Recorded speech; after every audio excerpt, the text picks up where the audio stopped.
Yaumiddin. Qala Allahu ta'ala fil Qur'anil Karim, a'udzu billahi minasy syaithanir rajim. Bismillahirrahmanirrahim. Wal 'ashr innal insana lafi khusrin illa alladziina aamanu wa 'amilus sholihat wa tawassaw bil haqq wa tawassaw bis sabr.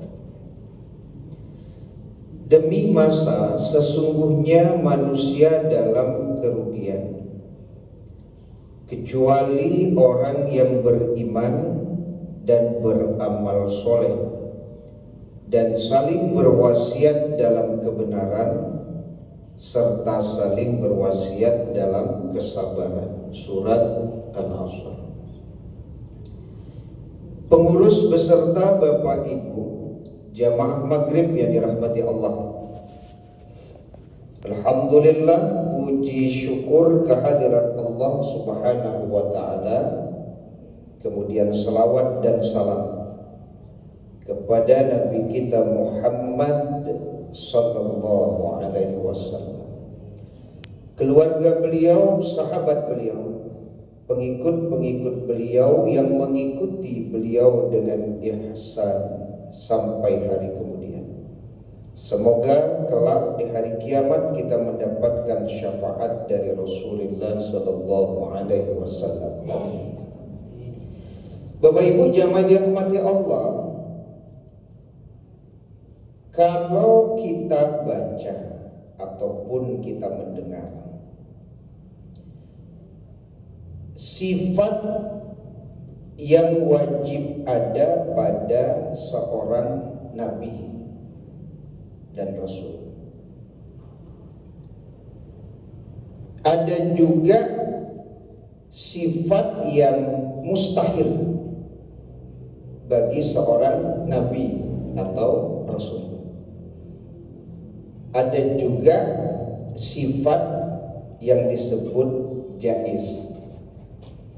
Anak-anak kita belajar tentang sifat-sifat tersebut. Jadi ada yang wajib, yang kita kenal itu kan sidik, amanah, fatonah, tabligh.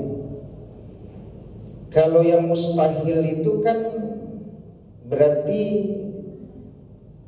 berlawanan dia dari sifat yang wajib itu. Kalau sidik berarti sifat mustahil bagi Nabi itu adalah kizib, berdusta. Kemudian kalau amanah, lawan sifat amanah itu adalah khianat. Kemudian sifat wajib bagi Nabi itu tabligh, lawannya adalah kitman, ya, menyembunyikan. Kemudian sifat wajib bagi Nabi itu adalah fatona, cerdas, lawannya adalah beladah, artinya adalah bodoh. Nah, jadi ada sifat wajib dan ada sifat mustahil. Jadi kalau jaiz itu ya sebagai manusia biasa, ya, makan, minum, tidur, berdiri, duduk, berbaring, itu jaiz. Nah, Bapak Ibu jamaah dirahmati Allah, malam ini kita akan membahas sifat mustahil bagi Nabi dan bagaimana kemudian menerapkannya dalam kehidupan kita sehari-hari. Ya. Jadi kita berbicara tentang sifat mustahil bagi Nabi, ya, yang tidak akan ketemu. Jadi mustahil itu Bapak Ibu kadicari pun dak kabasuwo-suwo. Contoh, apakah ada literatur yang menyatakan Nabi pernah berbohong? Jadilah kok iya dong. Indak kabasuwo. Ya, silakan cari. Itu berarti kan mustahil bagi Nabi.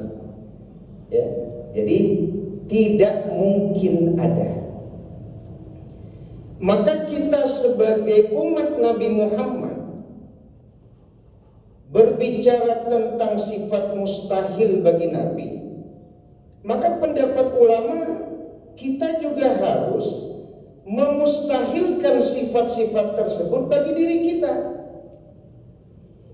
Tanya Bapak Ibu, berani Bapak Ibu mengecek anggo mustahil baduto Ustaz? Kira-kira berani nggak?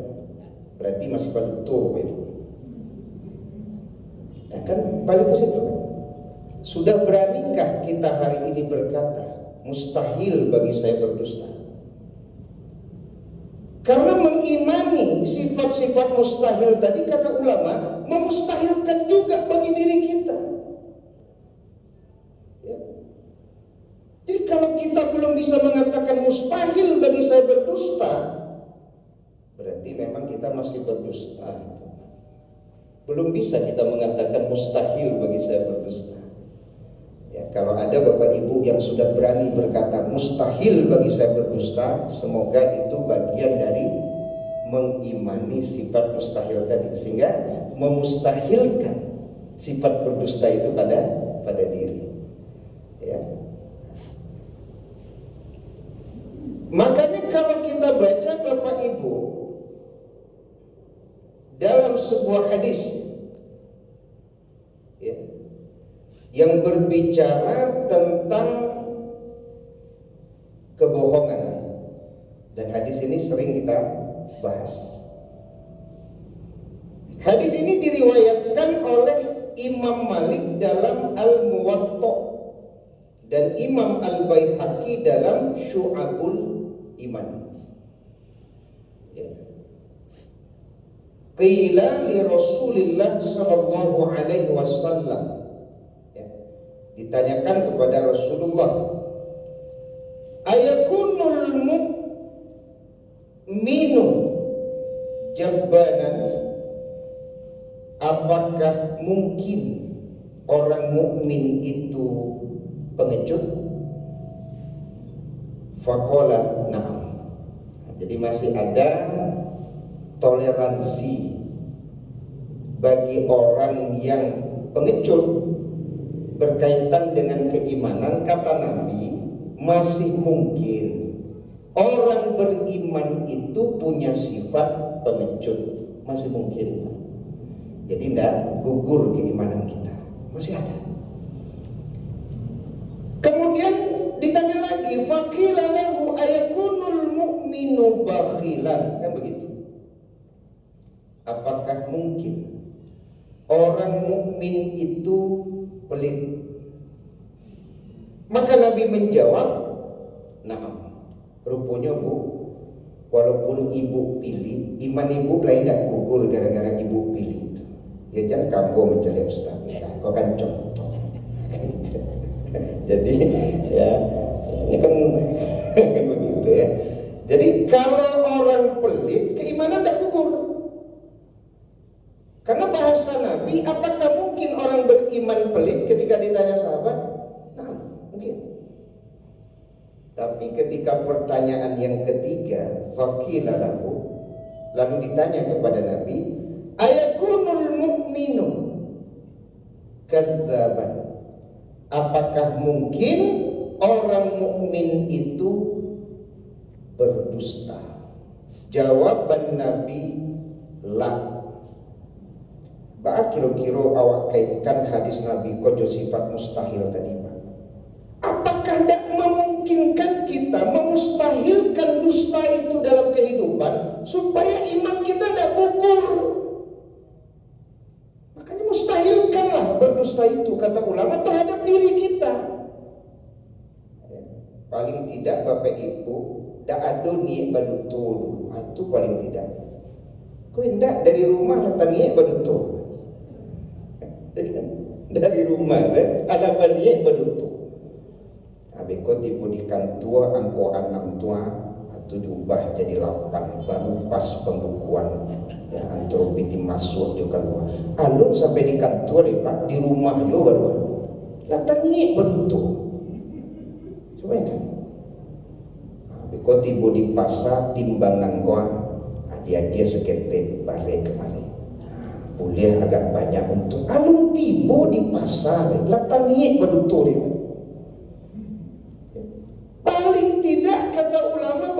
Ibu, tidak ada niat kita berdusta, itu sudah sebuah kekuatan itu. Itu sudah sebuah kekuatan. Makanya kalimat memustahilkan sifat-sifat tadi terhadap diri kita, karena memang Bapak Ibu, hadis ini salah satu penguatnya, Pak. Apakah mungkin ya Rasulullah orang beriman itu berdusta? Tidak mungkin, kata Nabi. Berarti jelas. Apalagi yang mau Bapak Ibu cari alasan atas dusta-dusta kita setiap hari? Alasan apa? Cobalah. Apa alasan yang akan kita kemukakan Bapak Ibu? Di balik kebohongan kita, di balik dusta kita, Pak. Apa alasan mau kita berikan? Ya. Jadi ternyata berdasarkan hadis Nabi ini, Bapak Ibu, orang mukmin tidak mungkin berdosa. Jadi kalau kita mau disebut orang mukmin,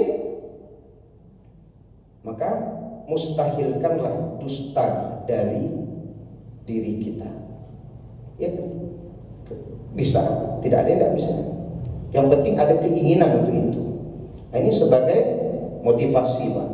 Kaitan antara iman dan tidak berbohong. Karena memang antara kejujuran dan kebohongan itu kan batasan iman dan munafik. Di situ batasannya.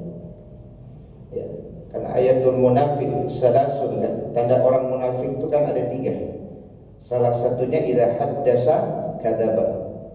Kalau berkata dia berdusta, situnya. Ya. Nah, Bapak Ibu, kalau kita baca dalam sejarah,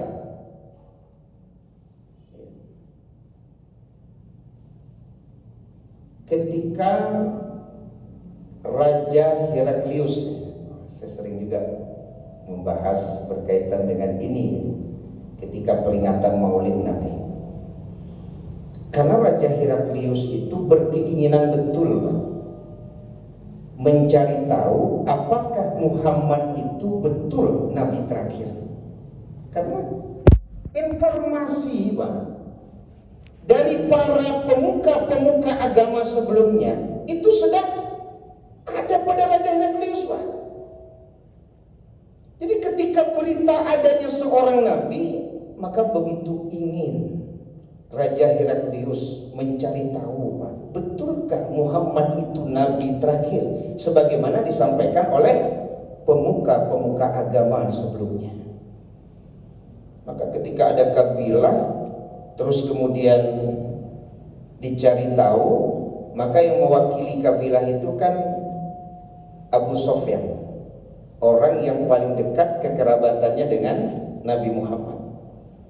Ya, dibawa ke istana, terjadi diskusi antara Raja Heraklius dan Abu Sofyan.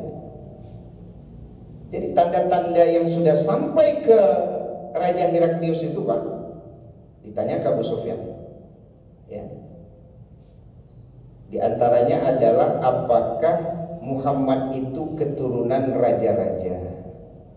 Kata Abu Sofyan, tidak. Maka Raja Heraklius berkata, benar, kalau seandainya keturunan raja, boleh jadi Muhammad itu bukan nabi. Dia hanya orang yang ingin mengambil kembali kekuasaannya yang hilang. Kemudian ada lagi pertanyaan, apakah pengikutnya orang-orang kaya atau orang-orang miskin yang lemah? Jawabannya kan orang-orang miskin yang lemah. Betul, memang seperti itulah pengikut para nabi. Banyak pertanyaan terus, sampai akhirnya Raja Heraklius itu berkata, kalau benar yang engkau ucapkan, maka kaki tempatku berpijak, tanah tempatku yang aku pijak ini akan dikuasainya suatu saat nanti. Nah, artinya begini Bapak Ibu, saya mengambil kisah itu karena ternyata Abu Sofyan ini berkata, falawallah, demi Allah, laulal haya, ya, min ayyathiru alayya kadiban lakadzabtu anhu. Apa artinya? Demi Allah, Jika bukan karena rasa malu, aku akan mereka tuduh telah berdusta, niscaya aku akan berdusta tentangnya. Sebenarnya Abu Sufyan, Pak, bisa saja dia berdusta tentang Muhammad. Karena Abu Sufyan sendiri waktu itu kan belum masih dalam kekafiran gitu. Ya memang dalam kekafiran. Sehingga boleh jadi dia akan menyampaikan bahwa itu keturunan orang kaya, sehingga nanti Raja Heraklius itu dan Nabi itu. Bisa saja kemudian Abu Sufyan berkata pengikutnya orang-orang kaya, berarti dan Nabi itu. Tapi ternyata Abu Sufyan jujur. Padahal dia orang Arab jahiliyah. Pelajarannya apa Bapak Ibu? Sekelas Abu Sufyan, orang Arab jahiliyah, berbohong itu aib yang sangat memalukan. Lagi orang Arab jahiliyah, orang kini baduto murah saja, pancaliyah murah saja, lebih parah loh dari Abu Sufyan. Parah dari Abu Sufyan. Abu Sufyan saja nggak mau dia berdusta, Pak. Padahal logikanya, Pak, harusnya Abu Sufyan itu berdusta gitu. Logikanya, ya kan? Tapi ternyata tidak mau Abu Sufyan berdusta dengan kalimat demi Allah, jika bukan karena rasa malu. Maka orang-orang panduto kini Bapak Ibu berarti tidak punya malu gitu. Tidak punya malu dia, Pak. Ini perkataan dari Abu Sufyan. Ya. Padahal itu Bapak Ibu, ya, Abu Sufyan kan berlaku jujur untuk kepentingan orang lain sebenarnya, ya. Berlaku jujur untuk kepentingan orang lain. Kalau hari ini malahan yang terjadi orang berdusta untuk kepentingan orang lain. Berdusta untuk kepentingan orang lain. Itu pernah saya ceritakan kepada Bapak Ibu. Orang bali nasi di kadai 30 bungkui. Ini ingat Bapak Ibu ya, contohnya. Terakhir nyo minta kwitansi, tolong buen kwitansi ampe 15 bungkui. Mah awak dek bodoh yolo. Orang beli nasi 30 bungkui ya. Kok ibu buen kwitansi ampe 15 bungkui? Tidak dapat ibu. Sudah lah tidak dapat, dosa gak ada. Ya, kenapa dibikin itu?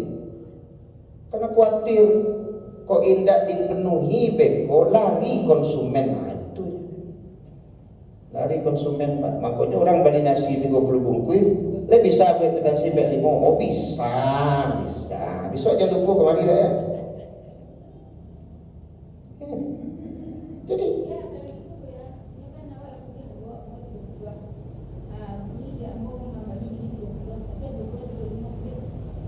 oh ini bukan harga, Pak. Bukan harga, jumlah. Ini jumlah. Jadi artinya ada umpamanya kantor memesan nasi kepada kita 30. Tapi awaknya suruh membuat kwitansi sampai 15 bungkui. Supaya nelimu balik wah pitih cair dari kantor masuk ke sakunya. Itu nanti 30 tetap untuk ibu. Nah, kau pitih 30 bungkui. Ya kan? Nelimu balik bungkui, ke sakunya masuk. Nah, itu yang saya maksud tadi. Mau kita berdusta untuk kepentingan orang. Nah, ini bukan harga nasinya, bukan. Kalau harga nasi itu lain, kan? Pokoknya nyobain nasi 20.000, itu jual 25.000. Itu kan modal, ada keuntungan, itu silakan kan itu ya. Itu jual beli itu. Nah, ini ketidakjujuran itu. Sehingga kadang-kadang Bapak Ibu lah tahu orang Pak di mana ada nasi yang bisa bermain kwitansi itu. Tahu ya? Tahu Pak? Nah, di mana bisa beli nasi dan kwitansi bisa dimainkan? Tahu ya tuh. Kade nasi itu jah, kade nasi itu je, kade nasi itu je. Percaya lah. Kondak mampu telepon Pak. Tahu ya Pak, kade-kade nasi yang bisa bermain kwitansi. Kan kebohongan itu. Iya. Kwitansi kosong betul-betul isi saya diampak pada negara 7 diampak. Itu lebih parah loh. Itu parah.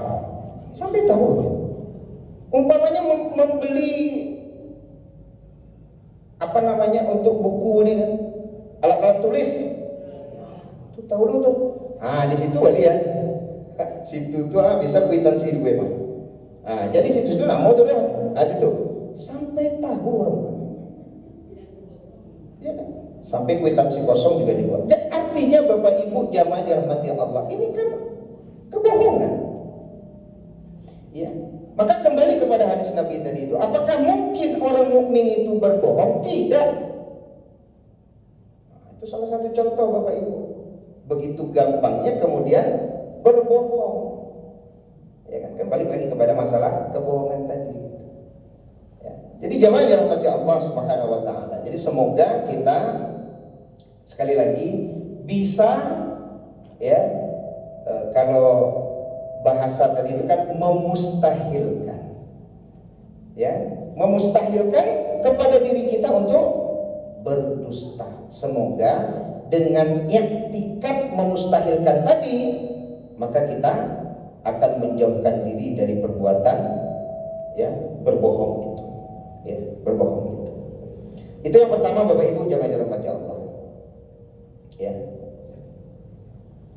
Kalau Abu Bakar kan juga bergelar as-siddiq tuh, orang yang membenarkan.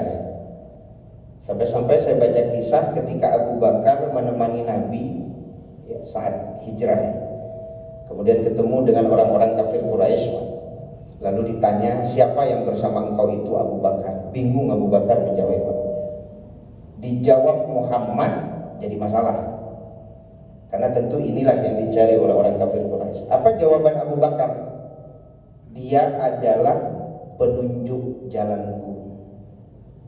Maksud penunjuk jalan itu bukan penunjuk jalan itu. Maksudnya penunjuk jalan dalam kehidupan beliau. Kan tidak betul beliau itu, Pak.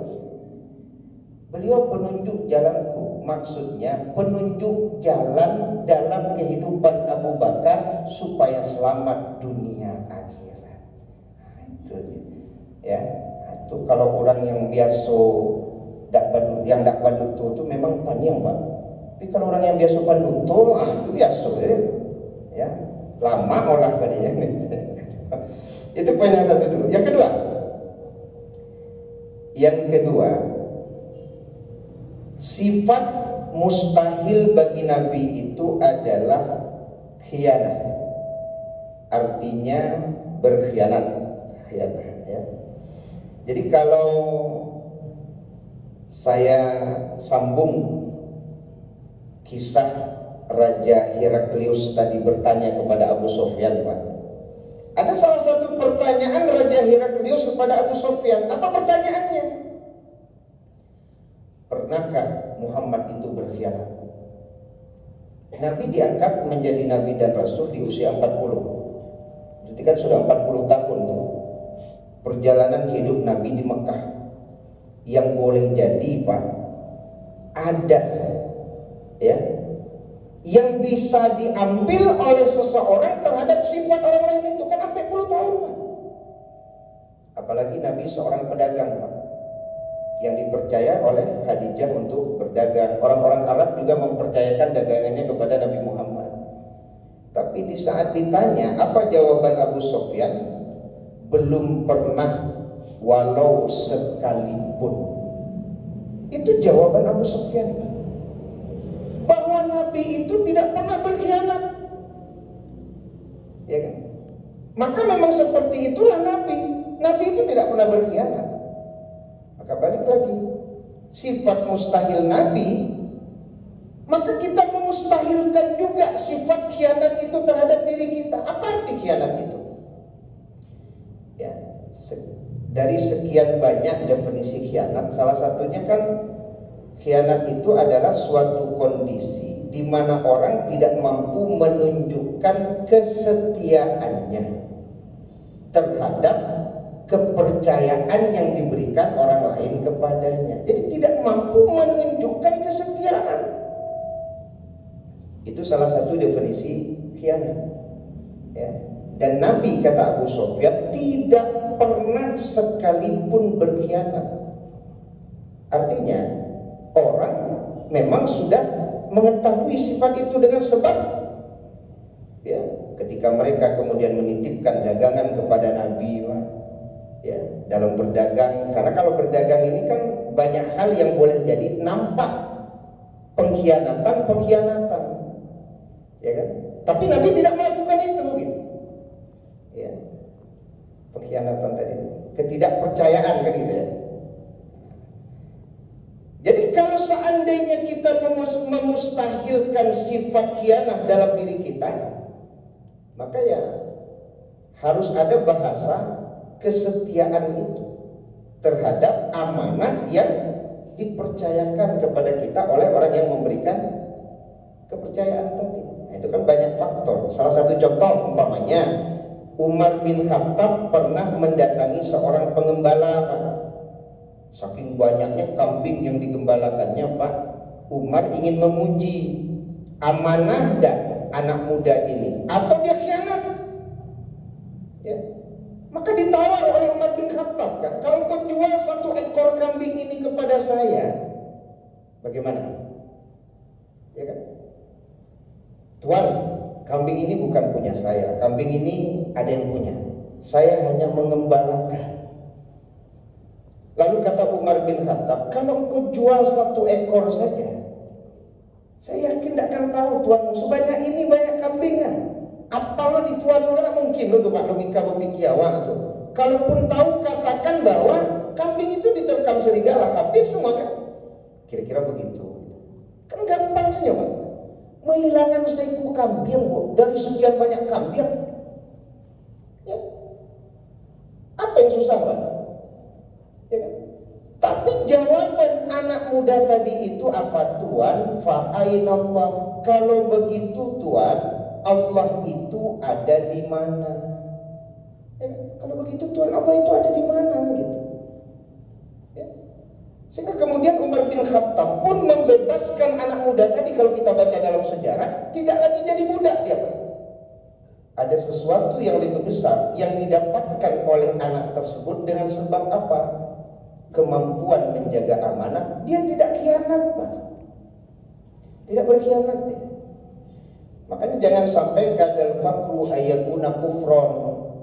Tidak pula gara-gara miskin lalu kemudian kita berkhianat.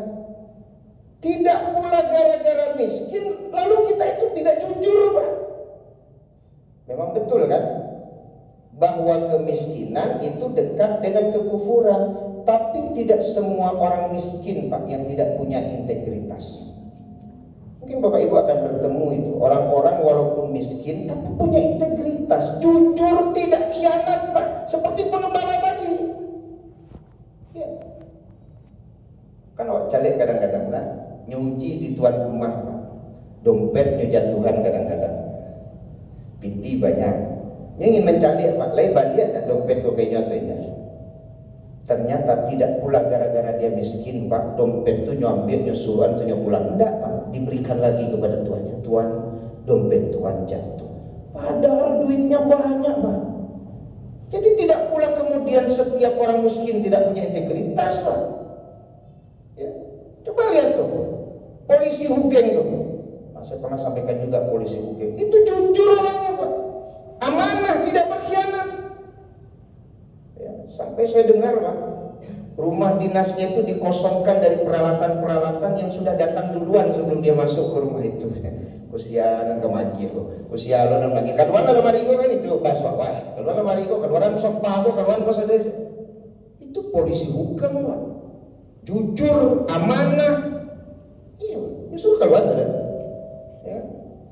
Jadi zaman dirahmati Allah, tidak pula karena kemiskinan lalu dekat kepada kekufuran kemudian berdusta, kemudian khianat.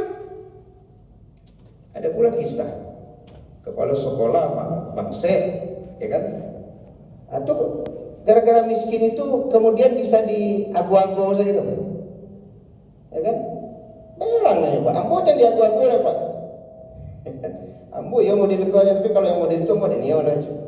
Itu dah 1-2 kali ada yang bercerita seperti itu Pak. Kece awak kok namo saya beliau menerima. Kiranya awak kan sekak.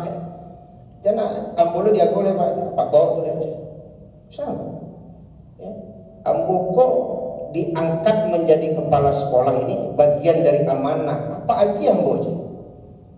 Berarti itu bahasa kan khianat itu Pak. Ya, itu salah satu contoh, ya, memustahilkan khianat dalam kehidupan kita sehari-hari. Contohnya di situ. Tidak pula gara-gara miskin, lalu kemudian tidak jujur, lalu dengan sebab kemiskinan khianat. Ini miskinku memang ada dua, Pak. Ada miskin materi, ada miskin spiritual. Ya. Miskin spiritual ini banyak, Pak. Ya. Padahal gajilah gadang, korupsi yo. Ya. Padahal penghasilan sudah banyak, Pak. Mencuri juga dia. Itu namanya miskin secara spiritual. Banyak nih jumlahnya miskin secara spiritual. Nah, tadi kan miskin secara materi. Nah, jadi mudah-mudahan sekali lagi kita mampu memustahilkan khianat dalam diri kita. Kemudian yang ketiga itu adalah kitman.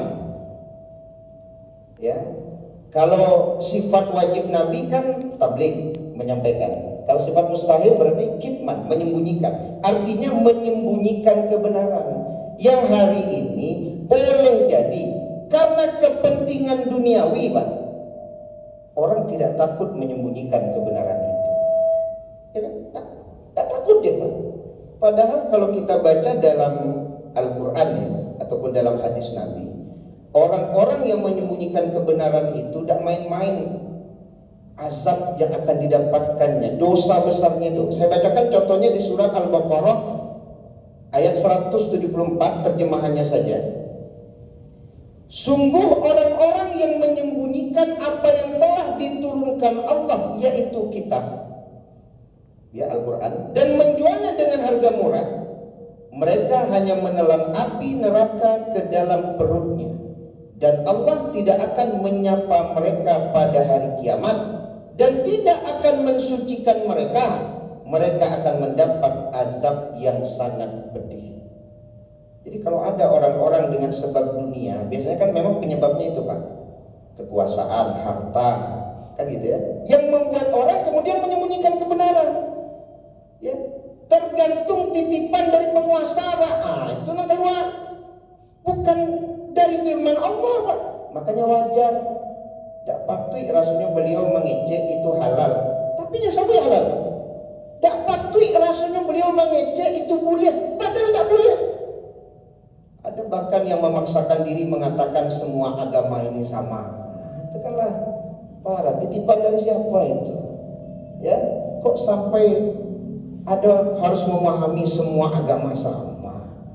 Bahwa semua agama, pernah saya sampaikan, bahwa semua agama mengajarkan kebaikan, iya, tapi jangan disimpulkan bahwa semua agama sama. Inna dina indallahil Islam. Sesungguhnya agama di sisi Allah itu adalah Islam. Makanya Buya Hamka sekali keluar fatwa itu, Pak, walaupun kemudian dicabut, Buya Hamka tetap mengatakan pencabutan fatwa haramnya Natal bersama itu karena adanya kisruh antara Menteri Agama dan MUI pada waktu itu.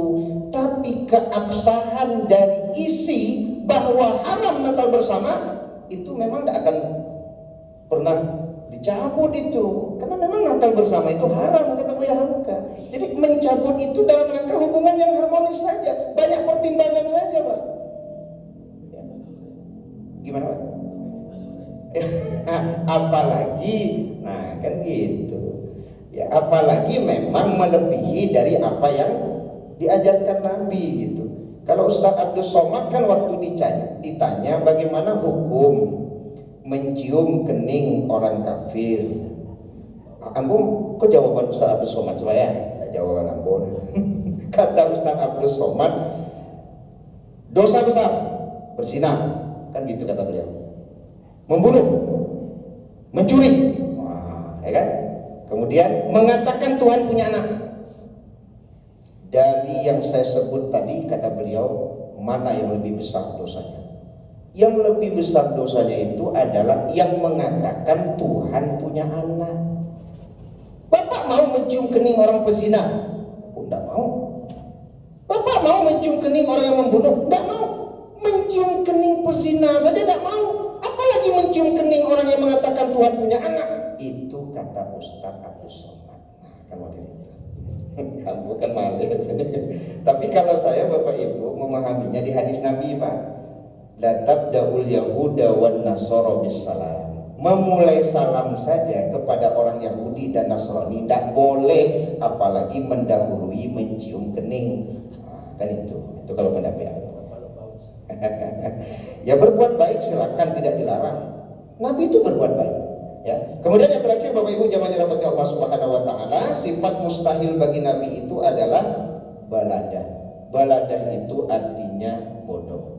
Kalau sifat wajib adalah fatonah, cerdas. Nabi itu Bapak Ibu memang ummi, tidak bisa membaca, tidak bisa menulis, tapi ada hikmahnya. Hikmahnya, kalau seandainya Nabi bisa membaca dan menulis, tentu boleh jadi Nabi dituduh yang menulis Al-Quran.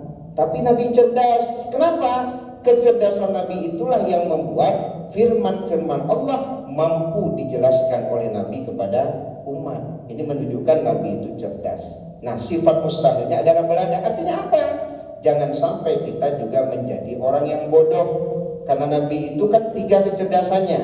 Pertama, cerdas intelektual. Yang kedua, cerdas spiritual. Yang ketiga, cerdas emosional. Itu ada di Al-Quran.